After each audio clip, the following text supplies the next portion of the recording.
China গ্রেটওয়াল company অথবা lithium ion ব্যাটারিয়ান কোম্পানির আমাদের বসুন্ধরা আইসিসিবিতে লিথিয়াম ব্যাটারি মেলা চলছে। মেলাতে আমাদের চাইনিজ বস আছে, সেই সাথে আমাদের কোম্পানির লোকজন আছে। এই যে আমাদের মেলা চলছে এখানে চাইনিজরা কথা বলছে। আমাদের সার্ভিসের ম্যানেজার ডিকে, লিথিয়াম ব্যাটারি ফ্যাক্টরির মালিক।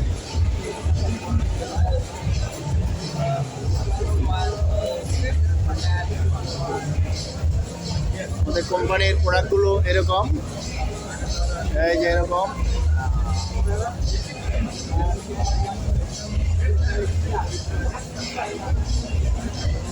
এই যে প্রোডাক্ট আমাদের লিথিয়াম ব্যাটারি। এই কোম্পানি সারা বাংলাদেশে লিথিয়াম ব্যাটারি বাজারজাত করছে। সেই সাথে আমাদের নতুন প্রোডাক্ট আসতেছে মোটর কন্ট্রোলার। আশা করি মোটর কন্ট্রোলারও আমরা শীঘ্রই সেল করতে পারবো। লিথিয়াম ব্যাটারি ব্রোশিওর কাস্টমারদেরকে দেওয়া হচ্ছে। আপনারা যারা আইসিসিবির মেলাতে আসবেন, হল নাম্বার 1 বুথ নাম্বার A32, এই হলে আসবেন আমাদের লিথিয়াম ব্যাটারি দেখার জন্য। ধন্যবাদ সবাইকে।